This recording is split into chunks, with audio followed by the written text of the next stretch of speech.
What is up, fellow nerds, and welcome to Not Your Status Quo. Tonight, we are talking about the Invincible Season 3 premiere, and we might just watch a little Thunderbolts trailer together. I'm sorry, Thunderbolts asterisk trailer tonight. But before we get into all of that fun, Doug, how's it going? How you doing? Well, Keith, let me tell you, I am outstanding, except for, obviously, I am deeply missing Dave. It's just not a stream, especially a premiere episode stream of a new season without him here. But somehow we will make it through. But wow, what a way to introduce the opening to a new season. When they said they're gonna drop 3 episodes, my initial thought, and I don't know why my mind always goes here. My initial thought was, uh-oh, this is bad news. But it wasn't, and I can't wait to talk about it. We thought the same thing with Echo. Oh my God, they're dropping them all at the same time. It's gonna be a train wreck, and then, hey, that wasn't a train wreck. Right? But yeah. Before we get into that, though, Keith, sir, how are you doing? Doug, I am tremendous, sir. I'm looking forward. We had a lot of episodes to watch last week, and a lot of episodes to watch this week. Well, not as many this week. Only one Invincible. But man, all good stuff. I'm happy Invincible's back. Happy they're not taking some bizarre 4-episode hiatus for 8 months or whatever it was the last time. Just happy we're going to get this whole season all in a row. There's a warm feeling whenever we're What is in that? Breaking season. news? They split it up? Damn you, Prime Video! And like Doug mentioned, Dave is not here tonight. He is working on his thesis on Kendrick Lamar's performance last night at the Super Bowl halftime. He's excited to present that to everybody. So, it was a dynamic performance, very seeped in symbolism and whatnot. The boomers hated it, so, we loved it here. When I went on Facebook, I shouldn't have, but when I went on Facebook after the halftime, and every boomer I know was like, what was he mumbling about? I was like, I was looking for the inevitable, that was rap crap, because I think it's so clever to rhyme those 2 words. we got news for you, boomers. Rhyming rap with crap is not clever. It's not funny. To put it in a youthful vernacular, it's cringe. Yeah. Yeah. But, Doug, should we talk a little Invincible? Just a little. Only a little.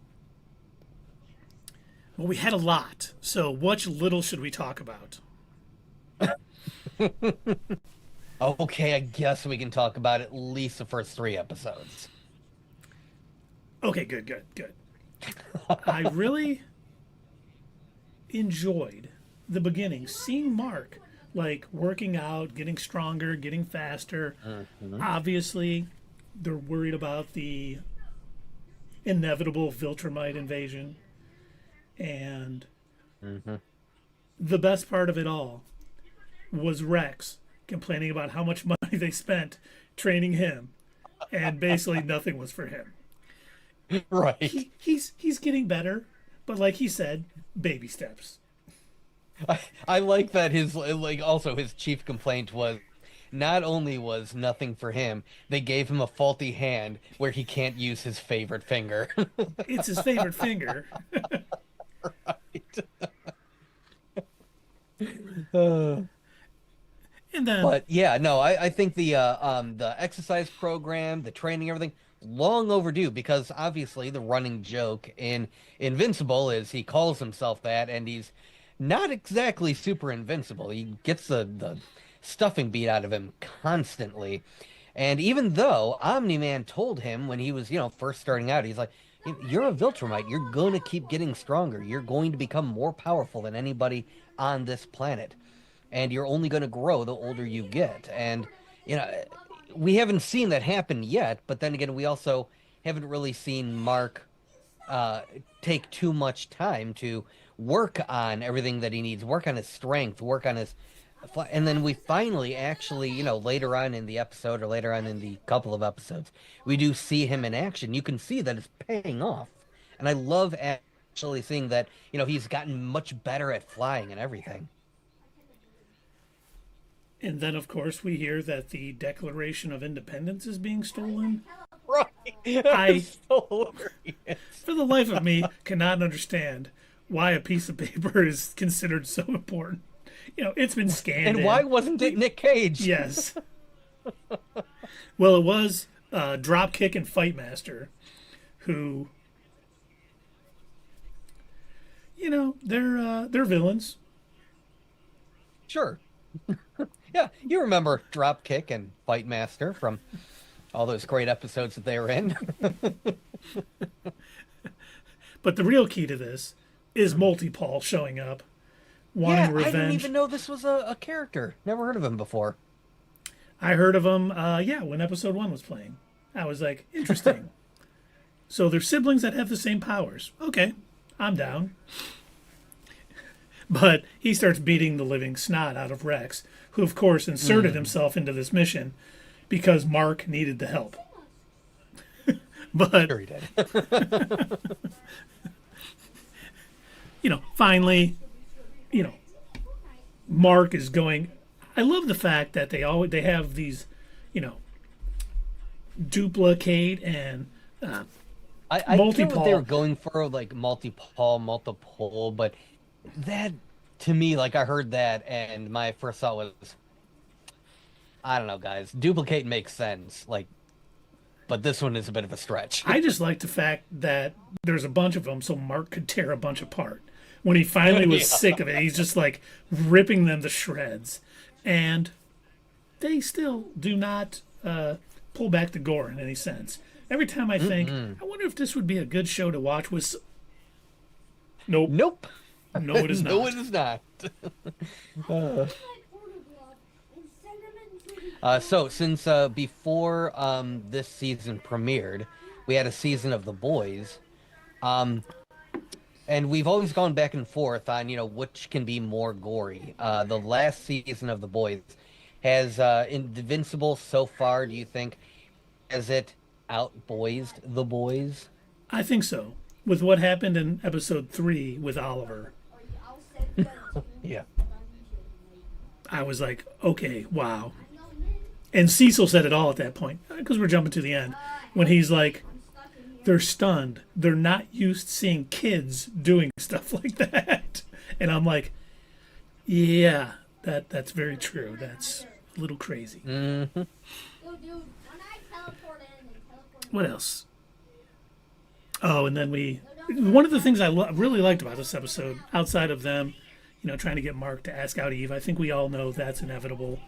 We're not shipping Mark and Eve, guys. We don't do that here unless it's Peter and Nico in Your Friendly Neighborhood Spider-Man. That's the only shipping we do, people.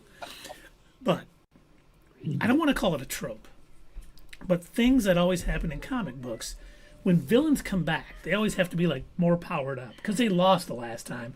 So seeing Dr. Seismic, like doing what he was doing in his cell, and then having all of his creatures to help take on the Guardians of the Globe and Mark and Adam Eve, I was like, this warms my comic book nerd heart, knowing that Dr. Seismic, who he's pretty powerful, but he's now a threat to pretty much every superhero on the planet.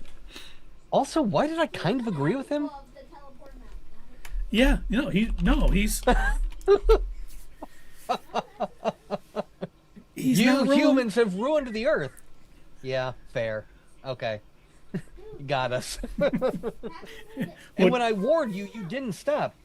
Got us again. All right, Doc Seismic. And we're not gonna still.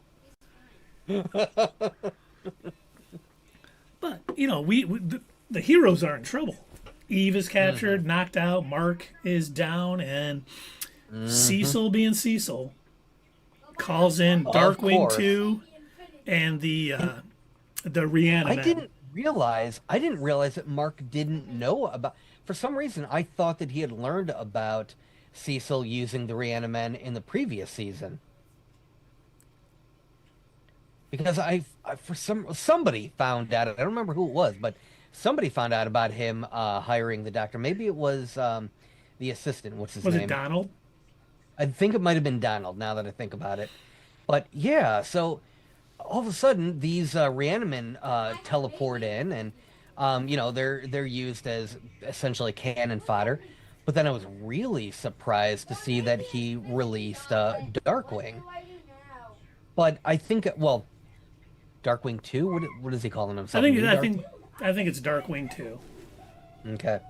He used to be the original Darkwing's Robin, whatever that was. Yeah. I don't remember. What was it called? I don't remember either. But yeah, that dude was. If you remember when Mark was dealing with him in the previous season, that was actually one of my favorite episodes. I enjoyed that one because Mark had to actually use his brains for once. He couldn't just rely on his strength to deal with that. And Darkwing committed some serious atrocities, and all of a sudden, oh well, we're gonna go ahead. And yeah, he was useful. Yeah, he got him out of a bind, but like, he's still a bad guy. I get where Mark is coming from.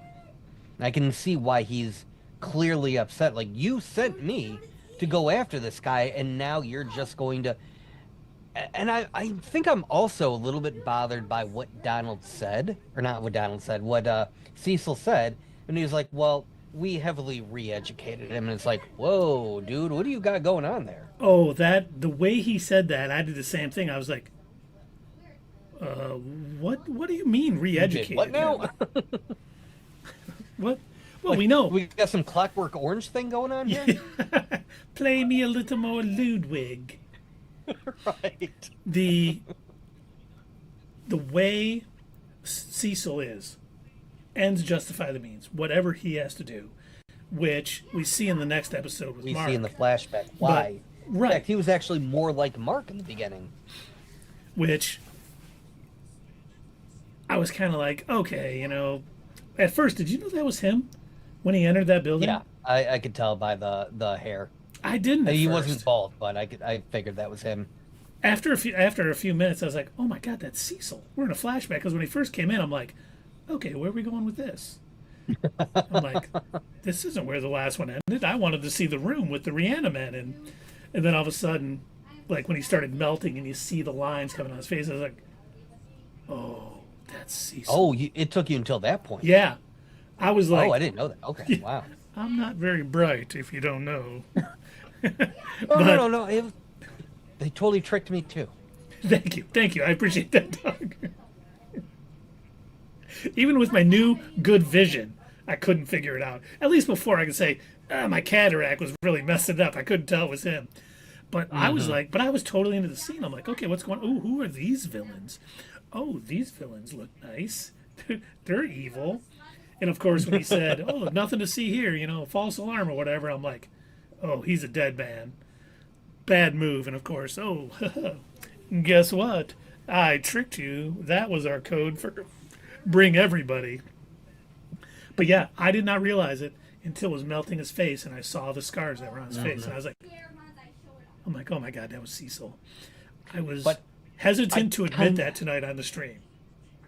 I kind of figured when he had made his phone call, I'm like, because by this point, I totally didn't know that was Cecil. By this point, I knew that was Cecil. I know how his mind operates. And I'm like, there is no way he's good. He just barely started poking around. There is no way he's calling an all clear. There's some sort of meaning behind the way he said it. There's like extra enunciation on that. I'm like, he wanted her to hear that. Yeah, they're bringing more people in. Now, by the way, we got a message in the chat. Twitch chat. Oh, guys, Invincible is crazy. Yes, Sierra. It is absolutely crazy.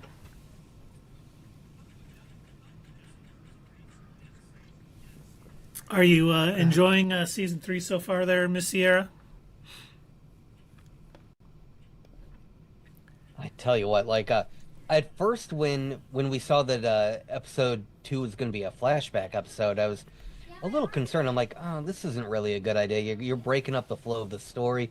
We just saw this, whole huge thing go down. We need to see, what the consequences are, what's going to happen next. And you're kind of interrupting us. But then when they were basically laying out how Cecil was and how his ideals have changed as he's grown up, as he's matured, as he's risen to the ranks, we see that, like I said, he was very much like Mark. He was idealistic, and he was not an ends justify the means. He was very much, there's no way this should be allowed to happen. And in fact, his former boss had performed the same whole, re-education deal on the enemies that he had literally just fought that were going to kill tons and tons of people. And the fact that there were, was it only 17 dead? That was like a miracle in and of itself, that only a few people managed to die. Yeah, 17 from their I believe gas. they said. Oh, and Sierra says, I haven't caught up just yet. Definitely, when you find the time, catch up, because season 3 is starting off strong. And the thing I liked about that whole flashback, I mean, it was nice seeing, hey, Cecil wasn't always the person he is now. But seeing him go through that, it made sense why he's not pushing Mark. He knows Mark is going to get to where he is at some point. At least he thinks he will. And I'm like, okay, that makes sense. He's like, he's going to realize it at some point, whether it's because of what Oliver's doing or the Viltrumites come, whatever. I forget her name, that from season 2, when she said something worse is coming. When that comes. Oh, God, yeah, I forgot her name too. But when that gets there, Cecil's probably like, Mark's gonna turn a little more like me. So, we got that going. And then finally, after all that flashback, we finally see, Mark in that room with Cecil just destroying Rhiannon. And, he's like thinking, I can do this all day. Well, not to Captain America. But, and then we see what Cecil has actually built, and it was that Atlantean kaiju scream, built it into his ear and just goes off, and, Mark is just struggling. I was like, dang. Anissa. And we kind of Thank you, figured, fellow nerd Doug. Anissa was her name. Anissa, yeah. That's the name of the crazy female Viltrumite. Yeah. I kind of hope that they don't go the direction that the comics did with her, because she gets really, really bad and does even worse things. And I kind of hope they avoid that for the show. The show's already dark enough. But anyway, one of the other things that I really liked, sorry to, detract you and go back to talking about Cecil, but one of the other things that I liked was the fact that he was so strict about his morals and his standing and where he was, that when he killed those people who used to be, the former villains, when he took them out, he immediately, held his hands up, turned himself in. And I got some serious Injustice vibes from that, because, not the original Injustice, the alternate reality Injustice, as crazy as that sounds, where Batman actually goes after the Joker, eliminates him, and then immediately turns himself in. Which, by the way, those of you out there, if you haven't read the Injustice comics, seriously, do yourself a favor. It's a very interesting storyline. It essentially goes over, the idea when you've got these superheroes who are constantly preaching, we don't cross that line, we don't kill, as Mark says multiple times in Invincible. But he don't put that in front of him. It goes over, what happens when these superheroes finally break that one rule. When they finally say, you know what, that's it, we are going to cross the line, it is easy, and we're going to do it. And it's the only thing. So yeah, when you get a chance, if you haven't already, check out the Injustice comics. Oh, and the thing I forgot too, we got little post-credit scenes in all these episodes. And in the first episode, I forgot about those too. we saw Alan and Nolan kind of bonding. That's Nolan right. is actually, worried about him, but man, the Viltrumites testing to see how strong Alan is now is a little horrifying. But Yeah. exactly how the Viltrumites would be. They really want to It know. is hilarious that like it surprised both Alan and Omni-Man. Like he comes back and even Nolan is like, "Oh, dang, you survived. Cool, good for you." Oh, you cared. I didn't say that. Right. Now that has me wondering.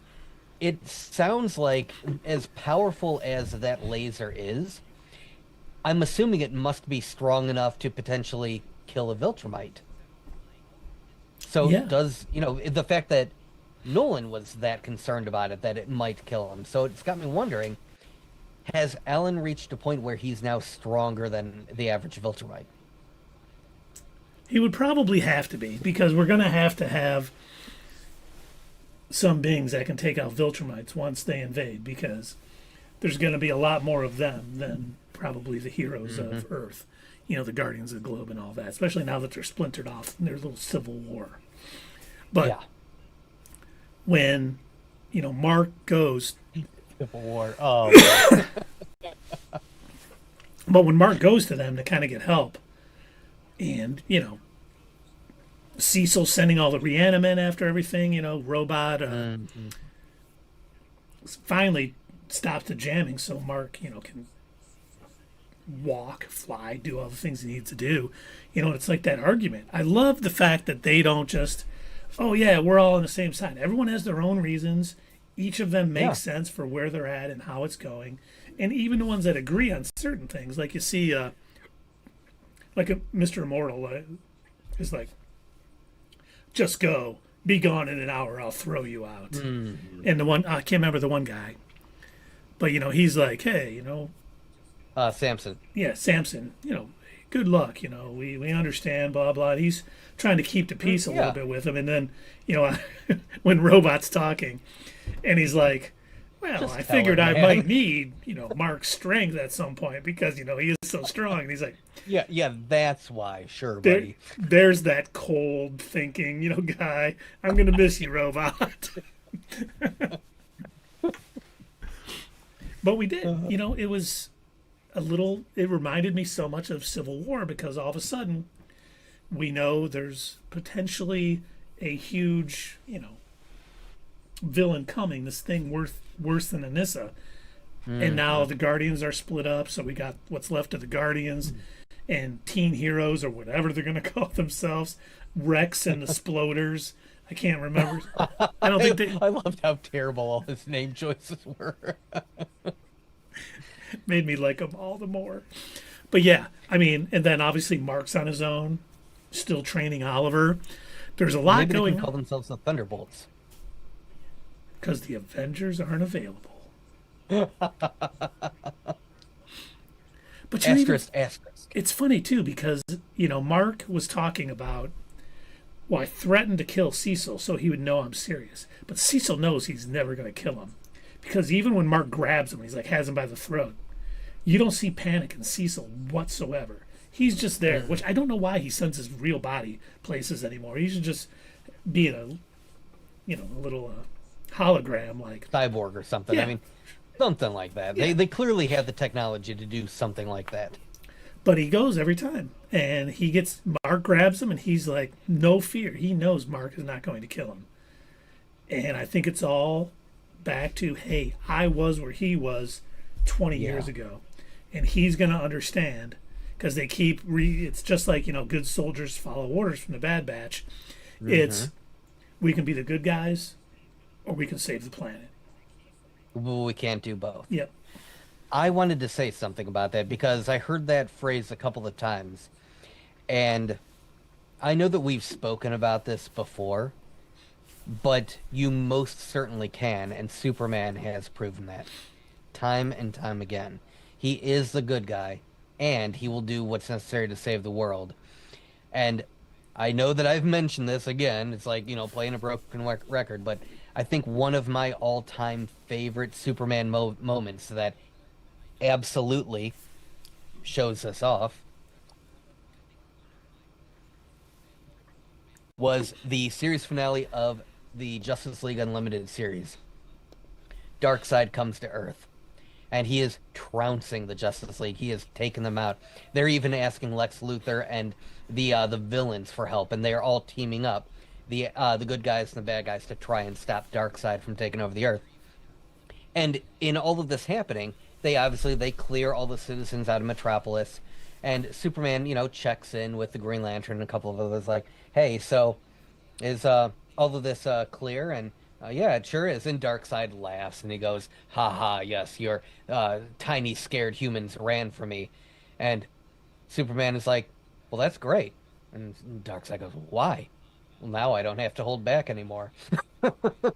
I love it. I love that so much because Superman is so concerned. He's a hero at heart. He's trying to save the day. He's trying to save the world, but he's not willing to harm other people. As soon as he gets the all clear, hey, there's nobody here that you're going to harm. Great.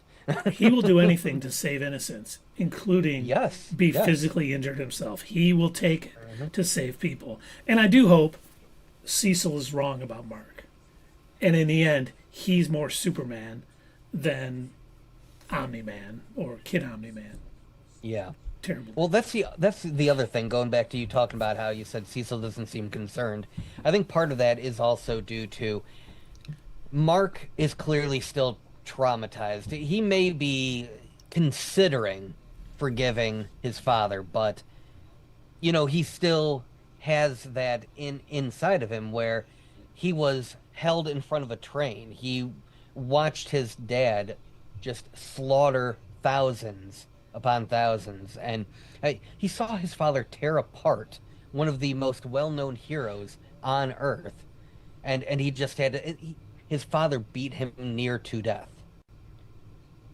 There's no way that he's completely just over all of that. Yeah. And we do have a comment from Kahin Ahmed. Sorry if I messed up your name. Yeah, I kind of disagree with Cecil. You don't necessarily have to be a meanie to save the world. And if you do save the world, are you really a bad guy? Absolutely not. And I think that is just, Cecil's, like Doug was talking a minute ago, Superman saves the world all the time, and he is, Boy Scout. He always does what's right. Captain America always does what's right. So I think that may be how Cecil thinks and how he sees the world, but others won't. And I hope Mark is one of them. And, there's probably a few others.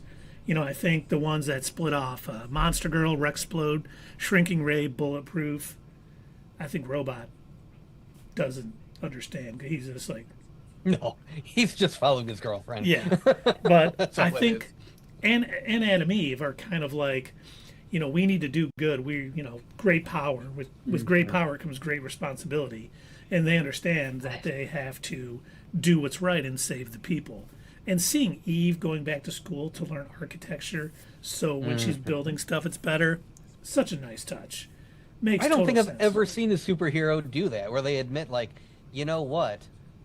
I think I have a handle on my powers, but maybe not quite enough. And it actually got me thinking about the previous season and also in that special.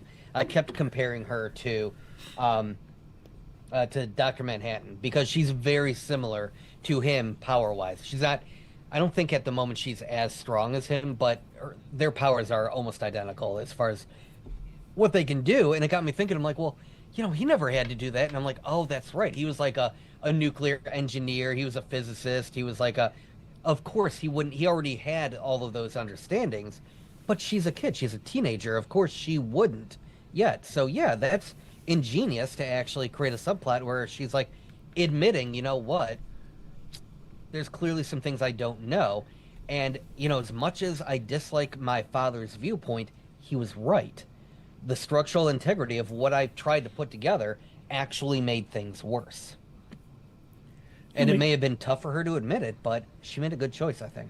She's growing as a young lady.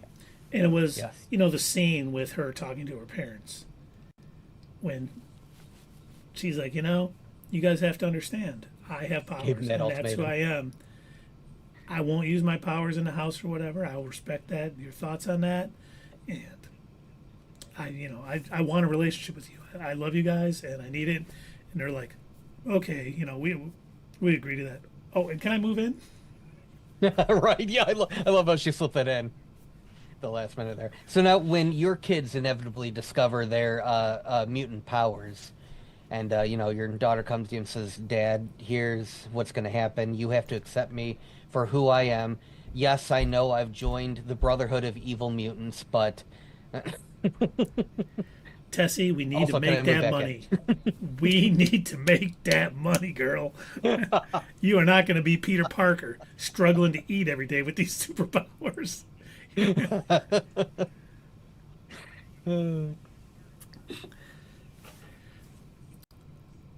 We then we get one of my favorite scenes of these 3 episodes: Mark and Oliver getting their new suits. And when he says, "I'm Kid Omni Man," Ooh, the look on their faces. he said the O was for Oliver. And you believed him. Yeah. I understand. He wants to pay homage He to his wasn't dad, perhaps. he wasn't on Earth. He doesn't know what Right. happened. He doesn't have that comprehension. And we see later that he thinks more like his dad than he thinks like Mark. Yes, he does. So it made sense. But I do like the fact, too, that this was kind of, this universe is kind of, I don't want to say mocking, but showing how silly legacy characters can be at times. I love a lot of legacy characters, don't get me wrong. But, oh, I'm going to be Kid Omni Man. And just, whoa, read the room, kid. Do you not know On what Kid happened? Flash. Yeah, exactly. And then, of course, when they call him Invincible later with his new outfit, Right, that was because just of the new great. costume. And of course, everyone's mocking him for it. Adam Eve is like, "Oh, Invincible. Oh, you saw that broadcast?" That was good. That was funny. But okay, what is up with Oliver? I mean, I cut him a little bit of slack because I understand like a week ago he was a baby, a literal baby. And he's already become like a 5-year-old, because his the bug part of his gene, it makes him grow much faster, much quicker. So I cut him a little bit of slack. He's obviously hasn't had the time to mature because he's that mix of Viltrumite and then the bug alien. So the part of him that's a little more human and long living is still very much a child, but he's like constantly putting himself in danger, and he is making rash decisions, and he's lying, and it's like he's not fully under. It's like he's more concerned about getting caught than he is about doing something wrong. Yeah, he doesn't want to get scolded by his mom. But I do think, Yeah. her talking to him at the Right end. back. One Okay. sec. We do get his mom talking to him at the end, where she's, kind of explaining to him and letting him know, hey, you think normal people, don't matter anything. I'm a normal person. Do you want anything to happen to me? All of these people you see out there, all the normal people that you think are, dispensable, they have families and they'll be missed and stuff.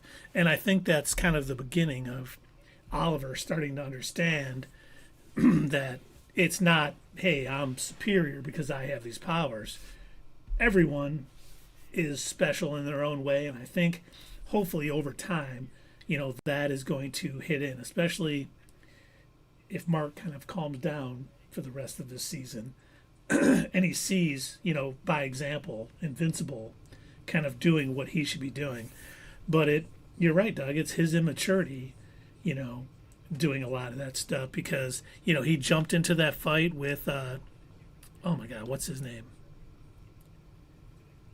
The Muller twins, or No, before the Mahler twins, Kursk and Furnace. oh right, oh I forgot about. We got to talk about their story in a second. But yes, Mark, stay back. We're training. You're not getting involved, and of course, he's not listening. I thought you were in trouble, so I jumped in, and he was looking good at first. He was dodging, but then he gets hit by the lightning, drops to the ground. He got to understand that if you put yourself in a situation like that, Mark's going to have to save you, putting himself at risk. You're not helping by running in with reckless abandon into a situation like that.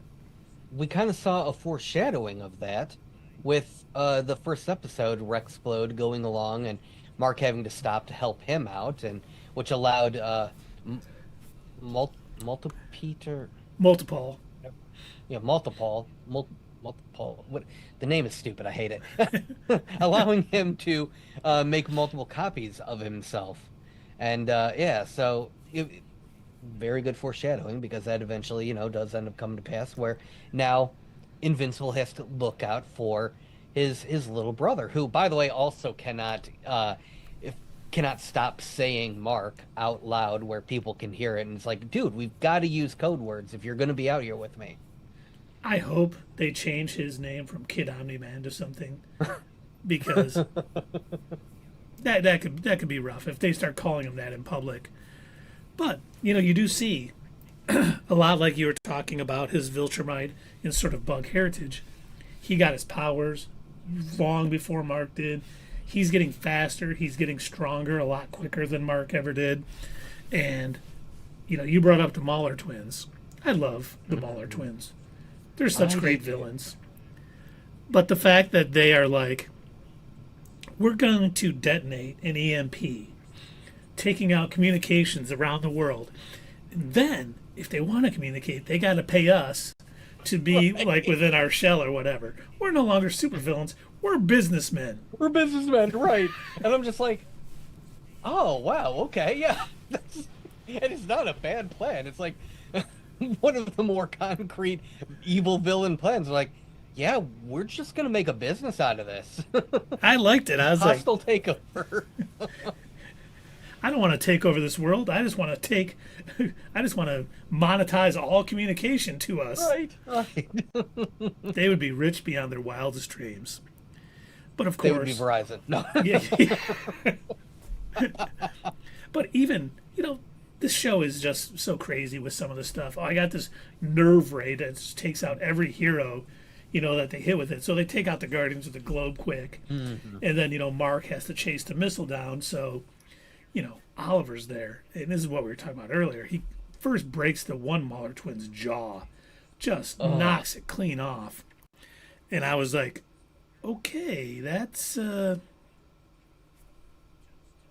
pretty gross. But yeah, used to it. And then he kills the other one.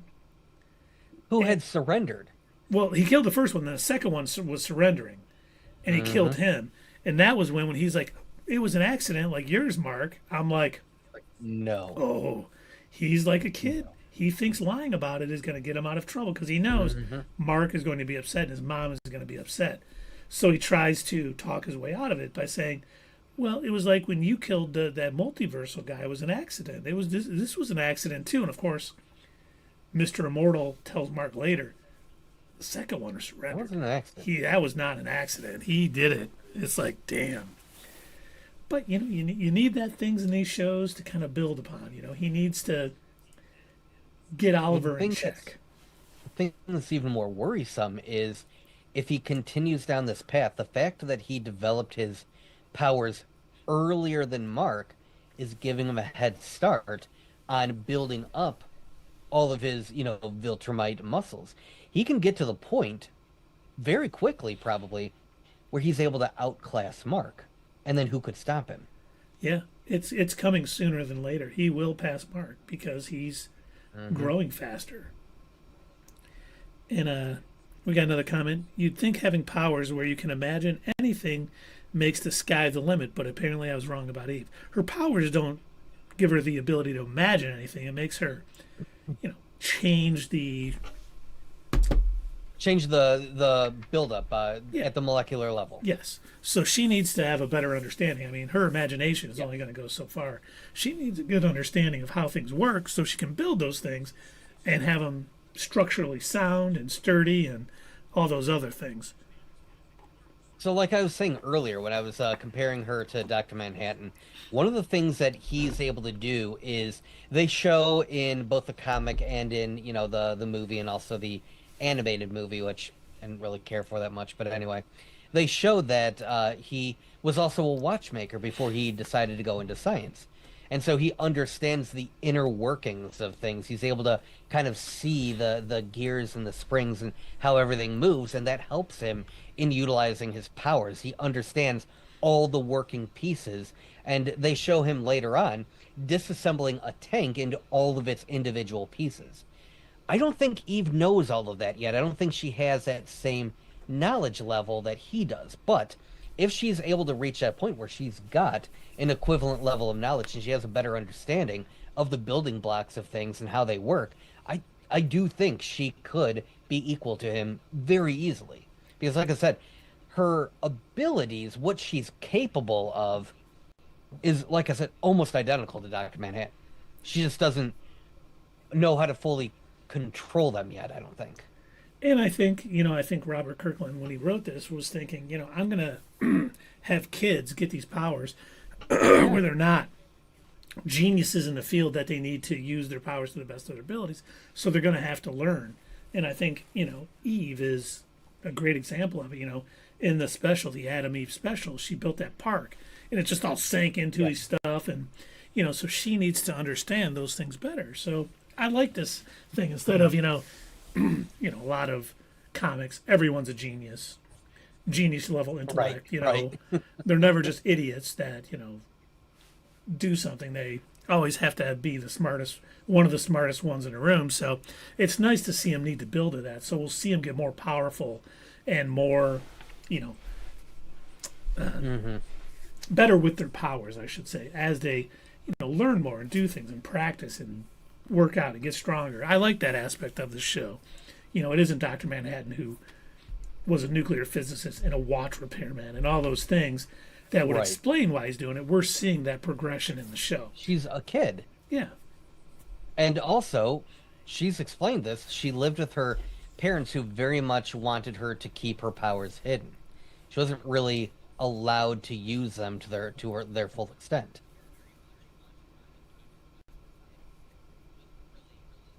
Yep. And then this episode ends with that little ball that was watching him during the group hug thing, after the thing. And it turns out to be Angstrom Levy, who lives. So Mark didn't, or it's a different version of him, because I don't think the one Mark killed is still alive. But obviously in the multiverse, he's still there. So. But I was like, oh man. He's studying Mark, trying to figure out. I don't know what his plan is, but they've got so many plot threads going on in this. You got like Angstrom, you got Cecil going on, you got Darkwing, you got the Civil War between the teen heroes and what do they call Teens Team or the Guardians of the Globe. You got Mark's mother dating a new man. You got Oliver's powers. You got all this stuff going on, and I'm like, I don't know how much they're going to be able to fulfill this season, but it's doing what I like. There's a lot of stuff going out there. Don't forget about plot threads, hopefully, but there's things going on. We might not see, Angstrom again until season 4 or 5, but they're already putting it in there. He's watching and trying to figure things out. So a lot like, oh my God, what's Dr. Seismic? What is his name? Who? Dr. Seismic.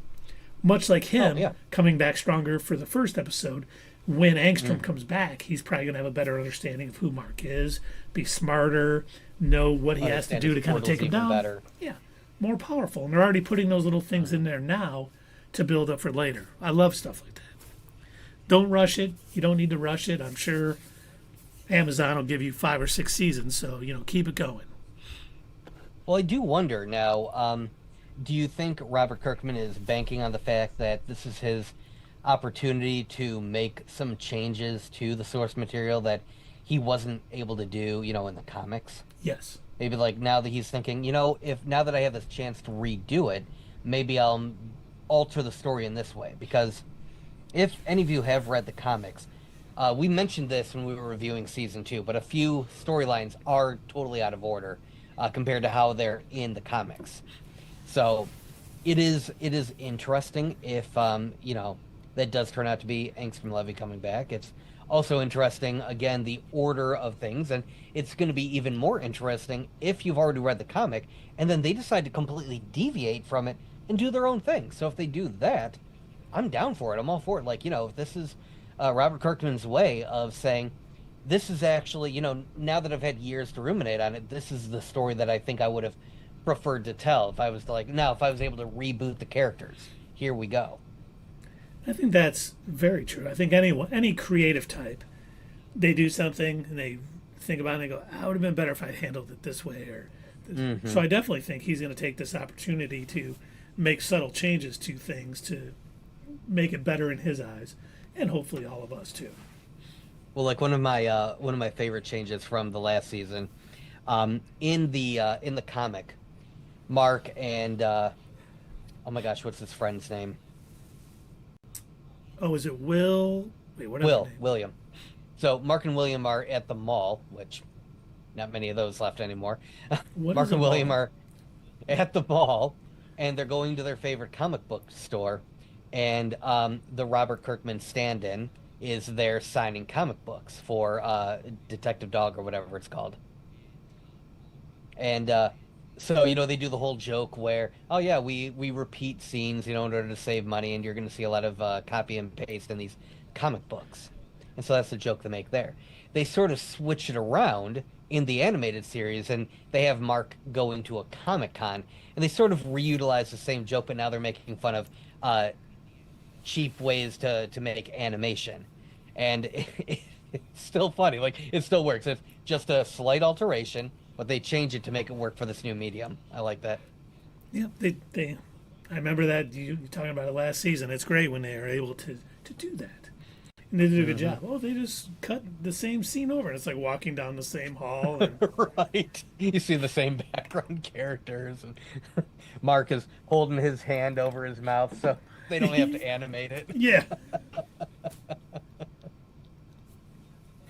Which, by the way, have you picked up on any of that stuff as we've been watching anime and all that? Oh, yeah. Oh, They take even more shortcuts in anime. well, they got to race that stuff to production. They need it Oh, out yeah. quick. Yeah, like someone's head will be turned while they're talking. Right. We'll just have we're talking about Death Note. Have Light sitting there staring at the same thing for 5 minutes while an inner monologue is playing. We don't got to animate any of that. This can just be a still screen. Yep. He's sitting very still, Right. just thinking. Oh, that was another thing I almost forgot. One of the other plot threads is the Order. The right. Order coming to town and being like, hey, Multipole, your favorite, is, our best assassin or whatever. You need to free him. You need to do this for us. And, Isotope, what's his name? God, I forget these guys' names sometimes, but I know Isotope there's Phil or so whatever. many friggin' characters. Yeah. He's like, we should probably... The Titan is that the name of what is his name? The stone face dude. Is it Titan? Oh man, now I'm forgetting. Oh, yeah, Titan. His name is Titan. Okay. But, we got that going on too. So things are building in every which way. I'm sure the Order is going to play a larger role down the line. Oh my God, what is the one lion guy's name? It's not Beast. Oh, I forgot all about him. Oh man. Let me look it up. But yeah, he's probably going to come back at some point, and obviously Mark is a little stronger now than he was, and Oliver is going to pass him. So it'll be Battle Beast. Battle Beast, yes. We'll see that coming into play. They got so many things they can go. There's like 200 Invincible comics or something crazy like that. So they got a lot of source material to go with, and they're definitely, I don't think we're going to get 40 seasons of Invincible. I think, they're going to... 40 seasons or we march at dawn. Yes. See, I would be cool with that. Obviously, they're probably thinking, we'll get through the Viltrumite invasion and saving Earth, and then, maybe we should stop. But maybe they'll stop then and people will be clamoring. People will be marching with picket signs outside Amazon's studio saying, we want more Invincible, and they'll bring it back, and we'll get more. Because they really do a good job. It's so funny. You can see how much Robert Kirkland was influenced by Marvel and DC when he created all these heroes. And he doesn't shy away from it. He's not trying to say, like, oh, I wasn't a fan of those comics. These are all... he No, you can tell that he pays, has a deep love for superheroes. yeah, he pays homage to all the things coming forward. Like Bulletproof being Nothing Luke like the Cage. creator of the Boys comics, Yeah, who was just the worst. yeah, that. I still don't know how that comic was ever made. How they ever made a show about it. I am so glad they did. But yeah, I'm that glad they made several changes from the source material because it's not good. there's Yeah, there's that's one there's of the some few good times issues, where but I'll yeah, say, skip the book. The show is better. but overall, we got a great start to season 3. We should Oh yeah. probably rate it now. You want me to go first? Yeah, please. All right. I was very pleasantly surprised at how much I loved these 3 episodes. I thought they worked perfectly together. It was like a really good flow. And this is one of those times where I will, freely admit it was a good idea for them to combine these 3 episodes. Every now and again, it makes you wonder when they release multiple episodes all at once. You're like, why are they doing that? What's going to happen? Is it that bad? Are they trying to pump it out quick? But in this case, no, this made sense from a storytelling point of view. I understand why they put these 3 episodes together because it's essentially opening up these plots that we're going to be following for the rest of the season. We've got this deal with between Mark and Cecil, who are fighting with their ideologies. We get to see where Cecil started from, how he was very much like Mark when he was younger. We get to see that he's crossed the line, but he's become a little bit more cynical in his old age, and as he's gotten gained higher ranks within CIA or whatever it is that they work for. I don't remember. What was it, defense GDA or yeah, the Global GDA? Defense Agency. Yes, yes. So as he's gained higher ranks, I also love how they took a moment. They didn't have to do this. They humanized 2 of the villains. I thought that was a really interesting story. Of course, Mark and Oliver, they don't know any of this. They come flying in just beating the crap out of them. But we see these 2, they're just trying to live in whatever city they're in, and they can't afford it. Rent is too damn high. They can't even keep their poor plant alive. They're basically forced to live on the street because they can't keep down a job. And they keep looking at this bank and they keep thinking it'd be so easy if we used our powers for evil. And they keep trying to hold themselves back. And you see that they also have a line they won't cross. They won't hurt a kid. And in fact, they allow themselves to get arrested because of that. And so, now that we've become ingratiated with them, it's like, oh man, I really hope that something turns around for them. Nope, here comes Mark and Oliver. That's just bubble up. And it's like, Fists first. I wonder how often, yeah, I wonder how often that kind of storyline would have happened in all of our favorite comics. What backstories or what is going on in some of these villains' lives we don't know about. And so I liked that. I also like the fact that we're constantly dealing with Oliver challenging everyone, and he's becoming more and more like Nolan, and he's already crossed the line a couple of times, and it's like, what are we gonna do about him? What is going to stop this kid? So excellent episodes all the way through. I love the fact that they are sticking to their guns. It's good storytelling. It's got a bunch of violence, a bunch of a bunch of blood and guts and everything, but it's still an excellent story, and they're doing such a good job. An incredible opening for this new season. I loved pretty much all of it, so I'm going to give this an easy 8 out of 10. You couldn't be more right. They have done all of the things that have made the first 2 seasons great and just expanded on them.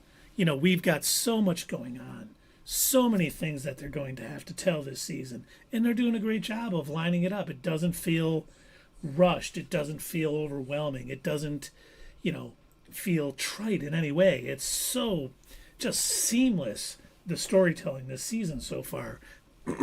All the things that are going on is just great. And we totally forgot to talk about those 2 villains' little story.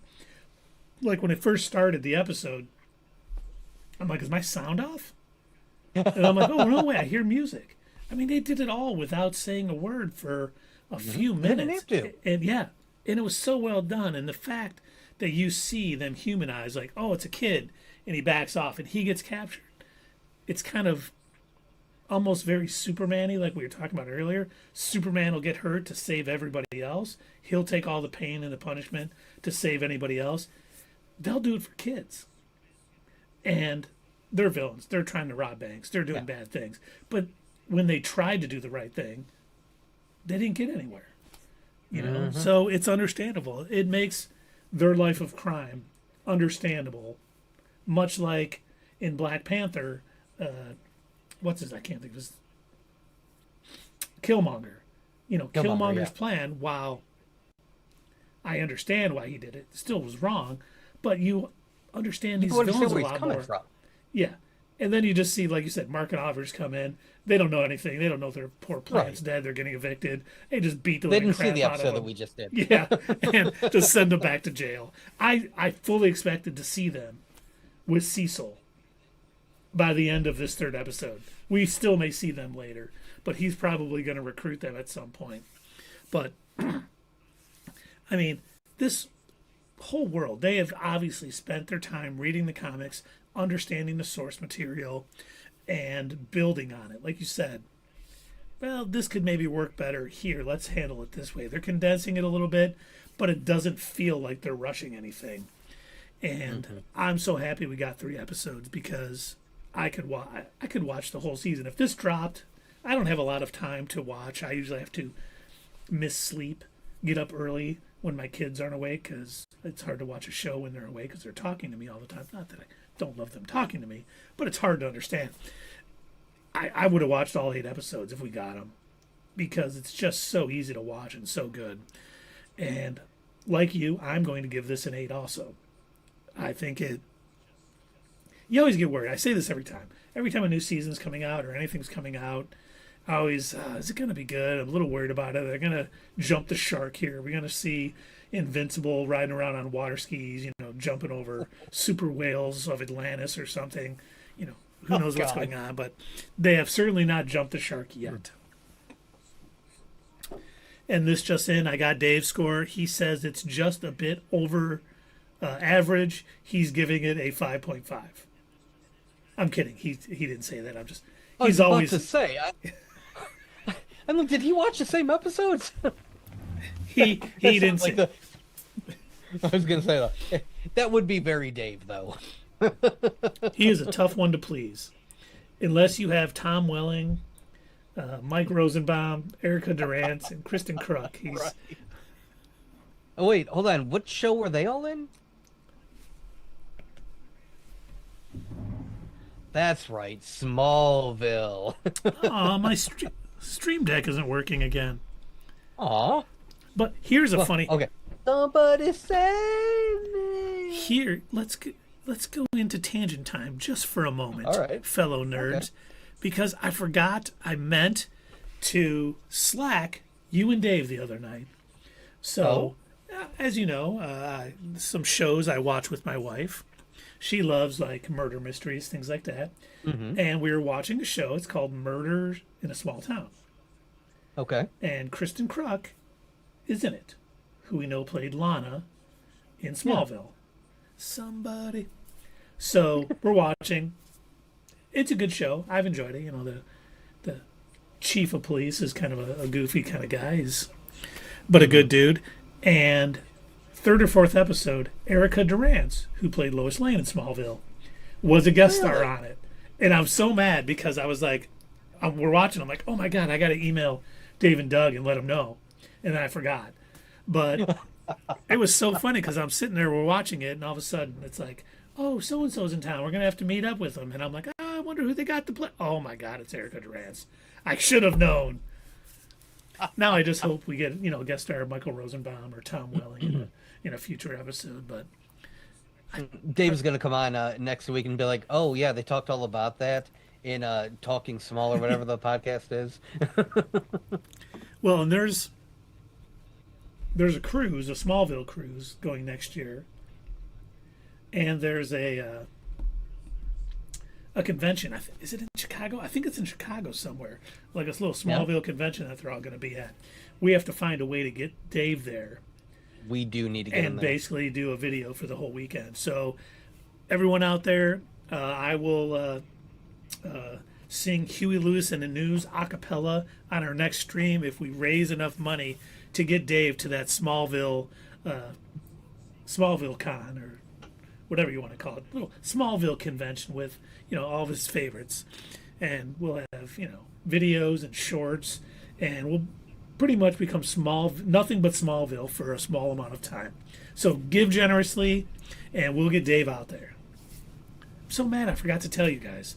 I was dying laughing. Well, now we know. And knowing is half the battle. G.I. Joe. All right. We do have one more little thing to talk about tonight. We didn't get as much yesterday as I thought we were going to get. They talked about... Yeah. We did get the Thunderbolts trailer, and we're going to watch it together and talk about it and, have some I fun. was expecting more trailers, though. We did get the Fantastic Four one on Monday or Tuesday. Tuesday, the 4th. Mm-hmm. I knew that. That one didn't slip past me. That's Are they right. buying You it? knew it all along. Yes, thank you. And, we had the Jurassic World something, Rebirth, or Super Mutant Dinosaurs something, we got... I do not care about that at all. Me neither. I watched the... I'm sure I'm going to see it because, my son is 8 and he loves dinosaurs. Mm-hmm. So I know I'll see it. I think it's going to be one where I enjoy a little nap while we're watching it, or eat, 2 buckets of popcorn. Whatever happens, who knows? But, and then we got like Mission Impossible, Yeun. Oh, they're making another one of those, huh? Yeah. What else? Was there anything? I can't even think of anything else. Like, normally it seems like we get so much content to talk about after the Super Bowl, but a lot of it, I don't know if maybe they're sick of sharing the spotlight. Oh, and the thing, we're going to get some Superman stuff during the Puppy Bowl. So guess who watched the Puppy Bowl yesterday? Who? Oh, no. Guess what they showed? Was it Crypto? Well, they did show a little crypto. Okay. They just showed the trailer again. The same trailer. Yes. Oh. Wow. I was Okay, like, that's cheap. I wish That's I would not have known. cool. I wonder. I want to check to see how much their ratings went up, because all the nerds on, Blue Sky and Twitter were like, tuning into the Puppy Bowl for that Superman footage. There was a lot of angry nerds yesterday after the Puppy Bowl. We wanted new footage. But, Would you say that now the nerds might want revenge? oh, I'm thinking. Will there be a revenge of the nerds? I think we're gonna march at dawn. Even though Asterisk. I do think it's funny. There are people who, I was gonna say we're not gonna name them, but we'll name them, like Den of Nerds and My Time to Shine Hello, who James Gunn has debunked their things, and they seem to have taken it very personally. So everything that comes out, they're just, that's terrible. I can't believe how terrible this is. And of course, they were ranting about, oh, they promised us new footage. And for once, I was like, yeah, that's kind of cheap. They were told, hey, we're getting, when Brandon Davis and Heavy Spoilers and Screen Crush, everyone's like, Puppy Bowl starting, we're getting ready for this footage. It's the same trailer. Tell the difference between these two pictures. It's the same picture. They're the same. Kind of disappointing, but it's still great seeing it. I could watch a Superman trailer all day, every day. There was a new, I think it was on TikTok or Reels or something like that. It was like just a short little thing, kind of giving you a close-up view of Guy Gardner's costume and everything like that. Oh, it talks about his bowl, the best bowl around. Yeah, I saw that. That was great. I love Guy Gardner as a character, and I hope Nathan Fillion does a great job being the annoying Prick. schmuck. Yeah, prick. That's a good.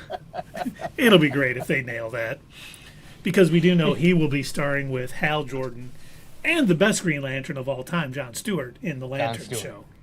Absolutely.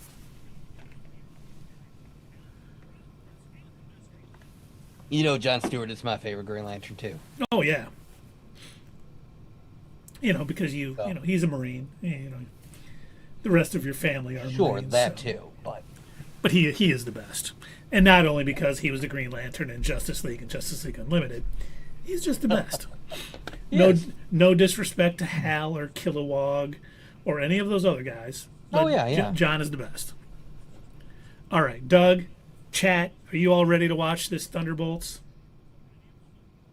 I am. Even though I've totally already seen it multiple times. Let's talk facts. The Avengers are not coming. Who will keep the American people safe? So I had to stop and ask you, because I did not know what the heck the deal was with those shadows. And I'm sure you've probably mentioned it in our previous live streams, but my brain and my memory is just a flopping goldfish out of water. So, I'm sure you've said, you could probably point back to Doug. I've literally mentioned this in the past 14 streams. This is going to be the villain, and I'll be like, I don't remember. So I had to ask you over Slack, what's the deal with the shadows? Now, I don't know if I've mentioned the Void in any of our streams. We did talk about it over Slack. I did not think they were going to show if the Void was in the movie in this trailer. I was shocked. When I saw it, I was just like, okay, they are going there. That is nuts. He's basically the darkness inside Sentry. Bob Reynolds, who is the Sentry, sort of is a split personality type stuff. And he's a little, his mind is fragmented, I think is a good way to put it. And the Void is kind of the darkness in him. And it comes out at times. And I ended up having to look it up on Wikipedia. And I don't know if they, got it absolutely correct or not, but from what I could gather, it almost sounds like the Void tricked him and made him believe that it was like a force for good or something. I don't remember that. But I haven't read every Sentry comic either. But I wouldn't be surprised by that. It's... Bob Reynolds is no longer alive. I don't know if... For those of you wondering, what happened to the Sentry in the comics? You don't see him anymore. He was torn in half by Null in King in Black. Oh, yeah.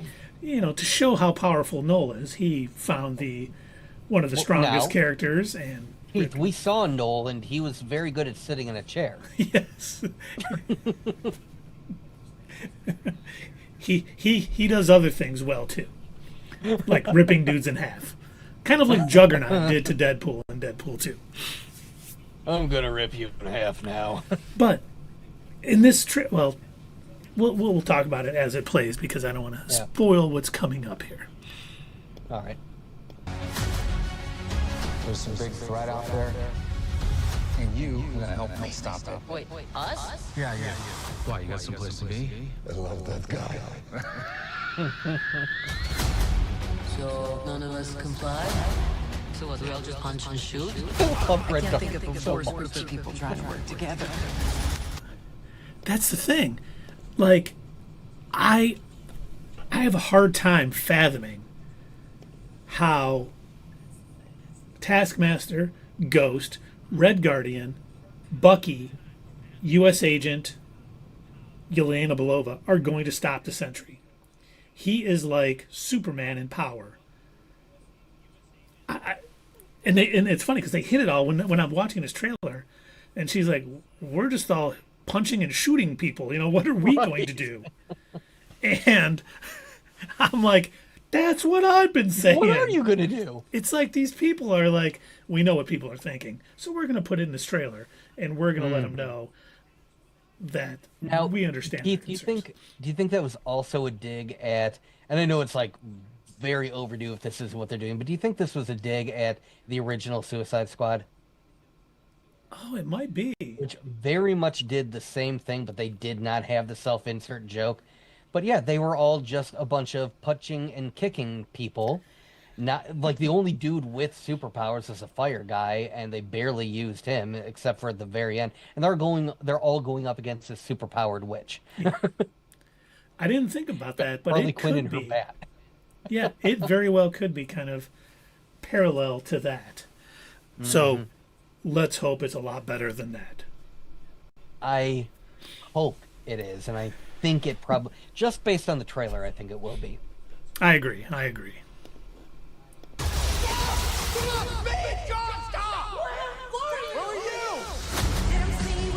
Everyone here has done bad things.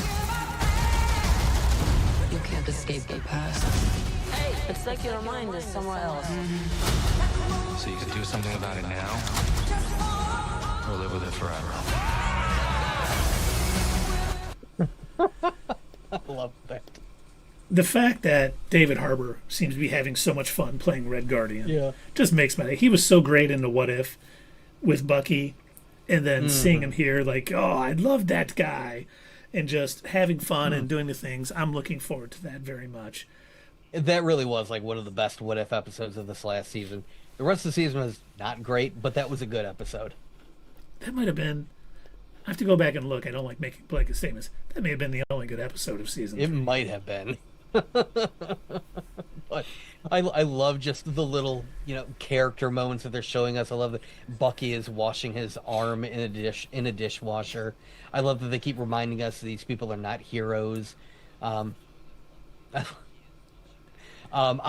cannot wait because we've already seen the internet just like erupting in vitriol and anger over the new Superman. I cannot wait for them to realize that Taskmaster is in this, which they also do not like. Did you notice something, though? Taskmaster isn't in a lot of these scenes. I don't think I assume that's Taskmaster is going to make it.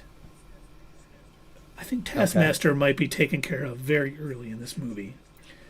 Okay. However it's going to happen. I don't know if they did that. Like you're saying, there is a lot of hatred out there because they gender swapped it. It's different than the comics. I don't know if they're just hiding. It's change. Yeah, I don't know if they're just hiding her because of that, but like you see him on the elevator all together. No Taskmaster. You see him in a couple scenes. Good catch. I didn't think of No that. Unless it's a Taskmaster. trailer trick. Yeah, and it definitely 100% could be a trailer trick, and it could just be to get all those people that hate her to come see the movie. But I did notice that. This could get messy. No shit. You thought you were gonna be some great saviors? You can't even save yourself. That was obviously the Sentry who stopped it, just ripped his arm off. Those of you wondering, he's not from Wakanda. He didn't know the trick. Rocket isn't going to be asking him to teach him how to steal that arm. But, I mean, they're not holding back on how powerful Sentry is. You know, you thought you were going to be the savior? Just stops his arm, rips it off. You see him kicking Guardian just out the window, flying. I don't know how he's going to survive. I imagine he's going to be pretty injured after that. But you also He's see... a tough old guy. That is true. He's pretty tough. But you see Yelena, what looks like she is in the Void.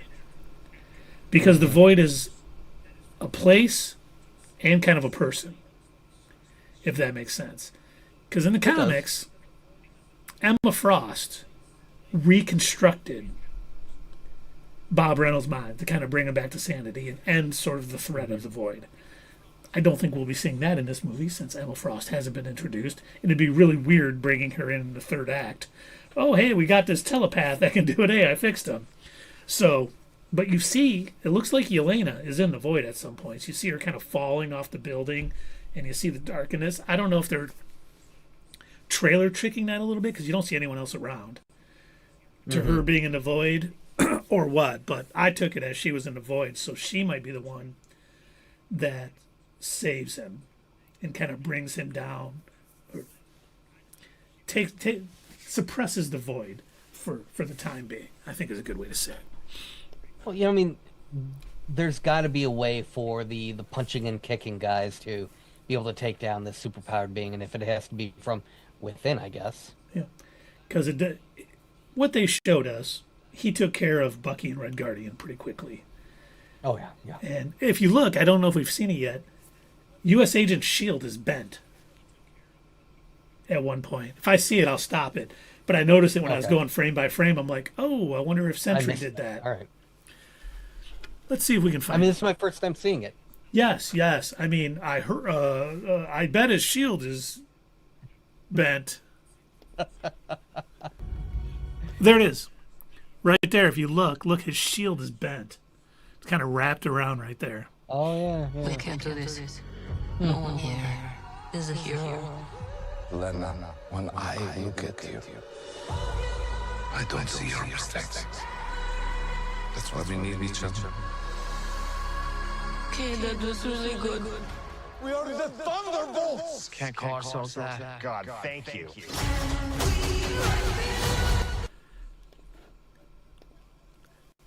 I wonder if he's really saying we can't call ourselves the Thunderbolts. Or if they say, hey, we're the Avengers now. And they're like, no, you can't call yourselves that. So they're like, fine, we're the Thunderbolts. Okay. Well, I hope there is some sort of running joke throughout this where they're trying to come up with a name for their group or something. Well, there was a rumor that the reason they call themselves the Thunderbolts is because that was Yelena's soccer team when she was in Ohio. Oh, that's dumb, but okay. Yeah, I hope that's not the case. One, I've never heard of a soccer team called the Thunderbolts. No. But I hope that was one of these scoopers getting it wrong, because there's a better way to come to that name that isn't it was her soccer team. Mm-hmm. This has makings of team that can rise to glory. Bring light from the darkness.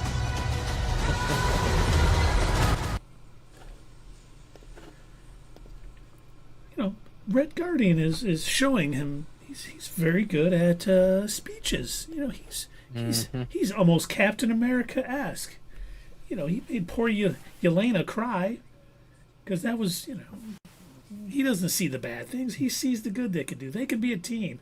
You know, he's going to bring them together right before they get slaughtered by the Sentry. Because you even saw that scene right there. You know, the void is kind of floating there, and it takes out that helicopter. This movie went from me thinking it was just going to be like Sentry was going to help them. He was going to be introduced. He's not going to understand his power, and they're going to hint at this darkness, and he was going to be the one that kind of saved the day, and he's the powerhouse for the team to, oh my God, these people have to fight him. How is that going to play out? And I mean, it has definitely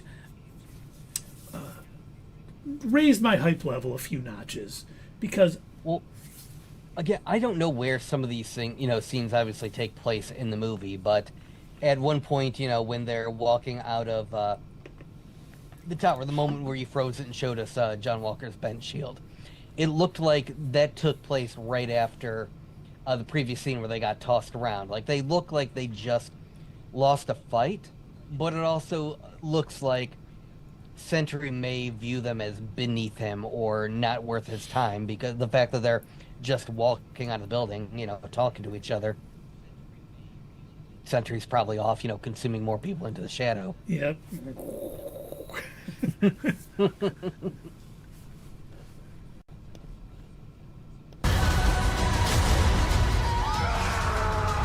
This team can be the heroes on the Wheaties box.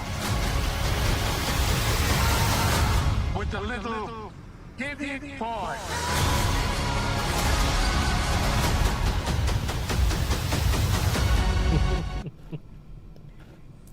You know, we see Bucky kind of using his arm to kind of save those people with the thing. You know, we see the scene we saw on the teaser trailer where Bucky's kind of coming after him while they're in the car. No longer looks like, you know, Bucky's coming after him to stop him or anything. He's recruiting them probably for, or getting them back for, oh my God, I forgot her name. Julie Louis-Dreyfus. Contessa. Yes. Valerina, whatever. Contessa, Valerina. Call me Val. Yeah. So he's probably rounding him up for them or something, to get it out. It no longer looks like he's maybe under Hydra's control again and coming after him. But, I'm looking forward to this movie. I really think this trailer did a lot of good. I honestly think this could be the best movie Marvel puts out this year. And I have high hopes for Fantastic Four.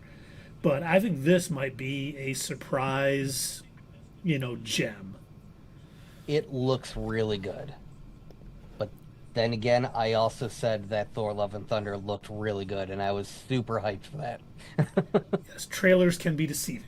They're 2.5 minutes out of a 2-hour movie. So they can, But I certainly hope it isn't disappointing, because these characters look like a lot of fun. I think the story is going to be great. I think it's going to have just based on, again, short trailer, but based on what we've seen so far, it looks like it's going to have a good mix of, good Marvel comedic moments with, the right amount of drama and action. And a lot of characters we like. David Harbour is great as Red Guardian. Bucky, always good. I just need him to be like What If and give as many communist speeches as possible. Yes.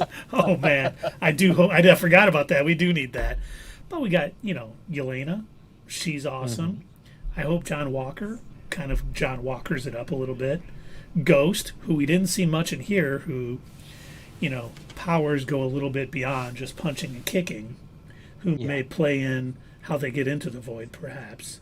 But, who knows? It's a bunch of almost throwaway characters that are just going to hopefully work together and mesh. And I think, I'm looking forward to Captain America Brave New World. Don't get me wrong. But I don't think it's going to be as good as Thunderbolts. I honestly, after seeing the trailers and everything, and once again, we haven't seen either movie yet, I'm more looking forward to Thunderbolts than I am Captain America Brave New World. I am too. I was going to say that. Yeah, I am too. They have done a great job with the trailers and showing. Maybe they showed all the best parts, and it's going to be a 2-hour snooze fest where we walk out of there going, well, they showed all the best parts in the trailer. We just watched. Yeah. But this was worse than Craven.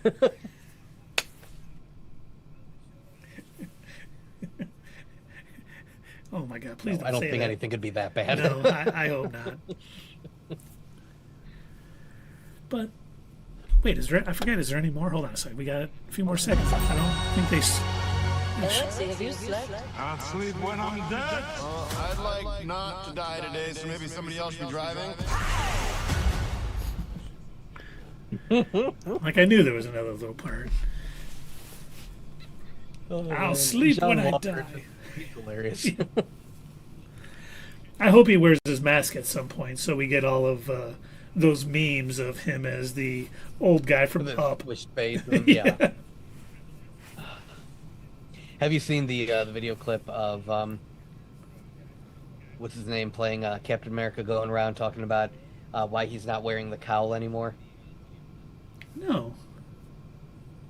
Yeah, he said that was the worst experience he ever had wearing that for Falcon and the Winter Soldier. And he said when they were, putting together his costume for Captain America 3, they were like, talking him through it, and he said, no, we are not doing that again. You are not going to put that thing on my face. He said, I was hot, I was sweaty, I chafed, I couldn't see anything because the goggles kept fogging up. Well, good. I'm glad he got his way. Yes. Now, just please be a good movie. Doesn't have to be great. Just be good. Mm-hmm. Wow. How bad has it gotten? We're like, just be okay. Well, with all the rumors of, Brave New World going through all these reshoots and all these test screens, it's hard to know what to believe. Because, we heard the same thing about Rogue One. It went through extensive reshoots. This movie's in trouble. And then I saw it, and I'm like, that movie was fantastic. Rogue One was good. Yeah. So, and maybe this will be it. You never know what's going on. I always worry when they say, the test screening didn't go well, so they're making a bunch of changes. That's not always a good thing. Who knows who's in these test screenings? They could be, people who, think Man of Steel is the best Superman movie. So you don't know what you're Hey. getting. For all we know, it could be like a Sonic situation where they did the initial test screenings. People said, "Oh my God, that is the worst design for Sonic you guys could have ever come up with. Please change it." And they did, and the movie was all right. It was pretty good. All three of the Sonic movies have been good. Yeah. Yeah. So maybe it's a situation where, they listen to the audience. They're like, okay, yeah, this stuff isn't working. Rearrange some scenes, maybe do a few more reshoots, fix some stuff that just didn't work, close a few plot holes. Maybe what we will see on screen is better. Heck, for all we know, some of the scenes that we've seen in the trailer may not even be in the movie. True. Trailer tricking us. They've done it so many times. You think we'd learn by now, but we don't. They're pros at it at this point. But nice. What is your hype level now for Thunderbolts? Coming May 2nd, Thunderbolts. 2025. After this trailer, my hype level is probably about an 7.5 to an 8. Somewhere around in that area. Probably leaning more on the 7.5 side, just because I don't want to let my hype level get too high, because I don't want to get burned again. Thor: Love and Thunder. Yeah, I mean, I'm probably leaning more towards an 8, which It looks so fun, though. It looks like it's going to be a blast. I cannot wait to see it, and please don't prove me wrong, Disney and Marvel. Please don't give me a crap movie. Please let it be as good as a trailer makes it look. it really does look like a tremendous, fun action movie that At the we very need. least, it'll probably be better than whatever the new Jurassic Park movie is. Jurassic World. It's not Jurassic Park. Whatever. There's mutant dinosaurs. They need their DNA, Doug. It's genius. Yeah, that's... Sometimes studios need to let IPs go. Jurassic Park / World has played itself out. You don't need to make any more movies. I can't imagine someone coming up with a great idea for dinosaurs roaming the current Earth. Like Jurassic Park. I read that book in one day. That was so good. That was great. But we don't need any more. I'm not 8 years old anymore, so there's... Well, I will say that I think a better video about dinosaurs that I did see was on TikTok. It said a husband hired a dinosaur actor for our kid's birthday, and this guy's just running around in this dinosaur costume and has a real moving mouth, and these kids are hiding in a ball pit and they're screaming and crying, and kids are running away, and one kid trips and falls into the cake, and I'm just laughing. Mom is horrified, dad is just having a blast. He loves it. I love the sound of it already. I need to see that commercial. And that short moment is probably better than the entire Jurassic World movie. Yeah, Rebirth, Dominion, whatever those ones were god awful. Dear God. And that's coming in July too. Yeah, that's why I mentioned that. We'll be seeing Superman and we'll be seeing Fantastic Four. We'll be busy doing other things when Jurassic World Rebirth comes out. We will all dress up in dinosaur costumes and run around scaring children. Yes! Finally. Well, sir, do you think it's time to find someone to raid, good sir? I think it is, yes. I think we have reached the end of our discussions for this evening, so let's see, who do we have out there? We've got Bubble, Tiny Velker, T-Pain is on, but I don't know that he'll be happy with just two of us. That's true.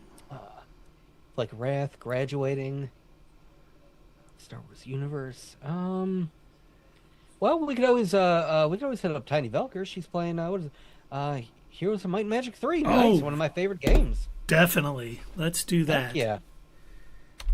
Love that game. I think I own that on Good Old Games. I used to have the discs for it. I doubt it would work on my current computer. I had it for my Windows 98 computer. All right, we're going to be rating Tiny Valkyr here in a few minutes. For those of you on YouTube, this is something we do on Twitch. We send our viewers to another creator that we like, share the love. We don't have anything. Well, there's something you could do on YouTube, but you got to know who's going to be live same time we are. It's not something we figure out the process for, how that's all going to work. But if you're watching us, please like, subscribe, leave a comment. All of those things are free to you, and it helps our small channel out tremendously. So please do so. And this Thursday, we will not have a stream because we will be at the theater for our spoiler-free review of Captain America Brave New World. Please be good. And we'll be back next Sunday. We'll be talking about Your Friendly Neighborhood Spider-Man, Invincible, and spoilers for Captain America Brave New World. Anything I forgot, Doug? No, I think that covers it. Excellent. We'll see you all. Well, you'll see us Thursday when we post our video, and we'll see you all next Sunday. Thanks for being here. Hey, fellow nerds, I hope you enjoyed this video, and if you want to see more of this stuff, make sure that you check out our Twitch stream. We try to do these live Sunday or Monday nights, 8 p.m. Eastern Time. Keep an eye on our social media to find out when you can join in live and chat with us during these live streams. Also, as usual, don't forget to check out our other social media. Add us at Twitter, comment down below, and we'll see you next time right here on Not Your Status Quo.